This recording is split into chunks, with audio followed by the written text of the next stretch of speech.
All right. Thank you so much, everyone, for your attention. And thank you so much to the advising team for inviting me to speak today, to the rest of the Morehead-Cain staff for supporting me along the way the past 4 years.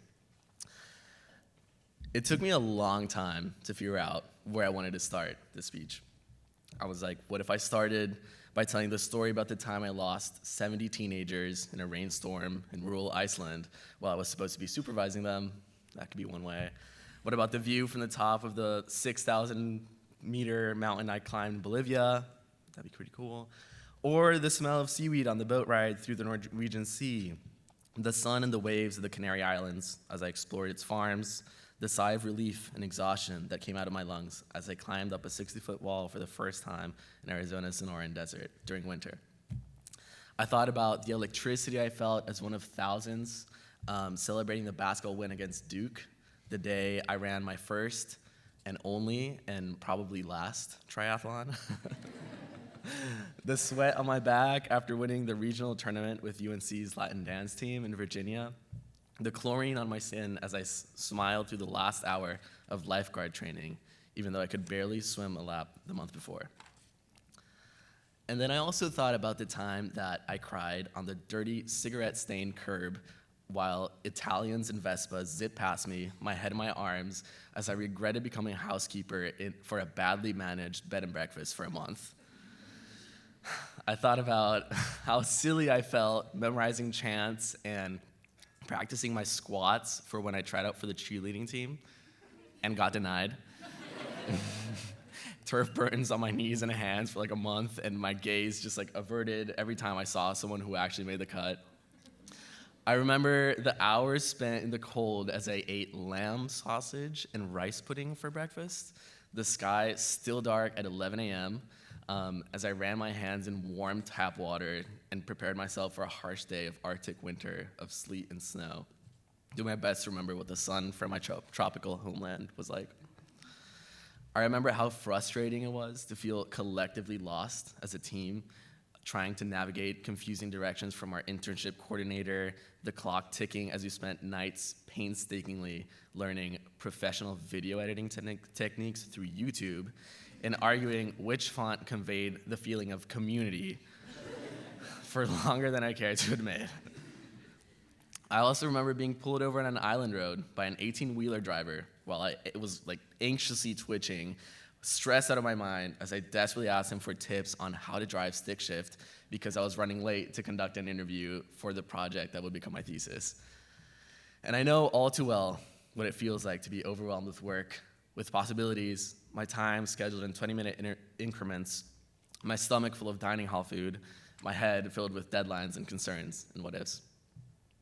And although this has been a fantastic opportunity to brag about what I've done as a Morehead or a UNC student, it's not why I'm sharing these stories. The reason is because I hope it helps you realize two things. The first is that none of these periods of my life were perfect.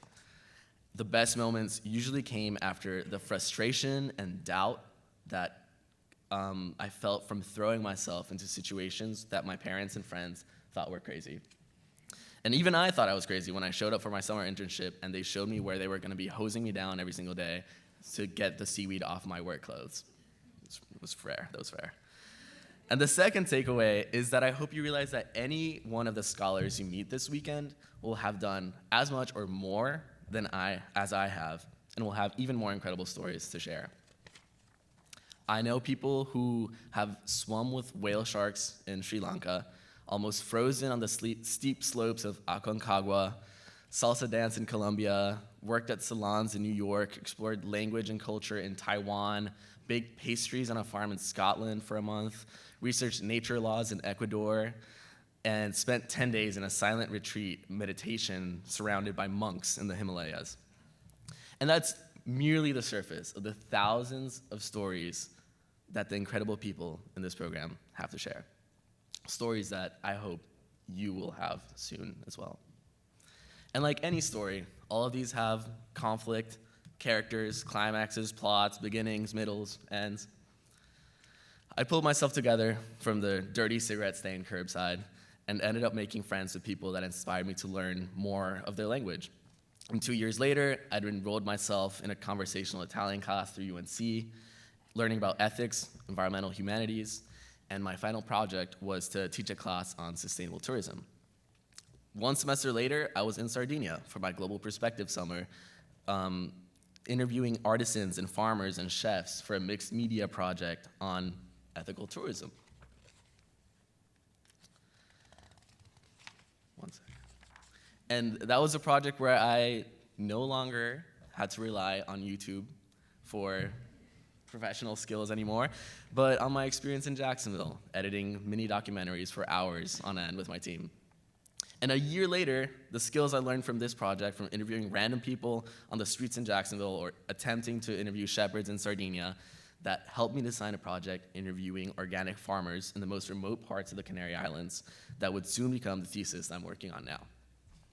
My thesis advisor says that what I did was a narrative approach analyzing common themes through qualitative research methods based on semi-structured, purposely sampled, in-depth interviews. So much for what I thought was a free vacation. But the reality is that I had gained these skills and this perspective from jumping into pools of opportunity and absorbing as much as I could, slowly being molded by the people, the places, and the experiences that Morehead and UNC offered me. And maybe I'm not a professional athlete, or triathlete. I'm no longer a lifeguard. I almost drowned trying out for water polo, and I sure as heck am not a cheerleader. But now I know myself a bit better, and I choreograph and teach salsa routines. I've performed dances straight from Hamilton and spend 6 hours a week doing something that I know that I love. And who knows, maybe cheerleading helped loosen up the hips, you know? Maybe. And harvesting seaweed in Norway, that's pretty out there, I admit, but there's a process behind that. What came before it was a months-long search of cold emailing any and every seaweed company that I could find. There's way more than you think.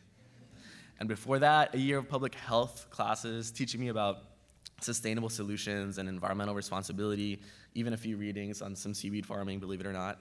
And to get into those classes, a rec letter from my Italian professor, the same one that taught me about ethical tourism, the same one that I brought to the faculty appreciation luncheon that Morehead hosted just a month ago. So let's see, story-wise. Characters, check. Professors, friends, advisors, clearing the path in front of me and encouraging my every step. Plot lines, check. Puzzle pieces that at the end fit together perfectly, bring me to the end of my 4 years here. Conflict, definitely. Climax, fingers crossed, it'll be an amazing graduation party in a few months, hope. The start, when I said yes to this phenomenal scholarship program. And the end, I can't tell you. I'm not convinced it ends in May, because more than financial security and genuinely unbelievable experiences, Morehead changed the way that I think permanently. I'm here because I've said yes to anything and everything that I could, even if sometimes I thought it was out of my depths. I'm here because 5 years ago, advising said that the point of this program is self-discovery. And I'm here because I took that to heart.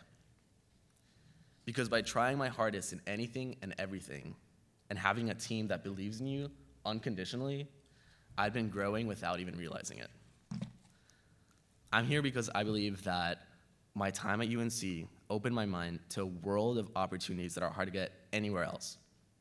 Because when you have the absolute freedom of the world at your fingertips every single summer, it changes you.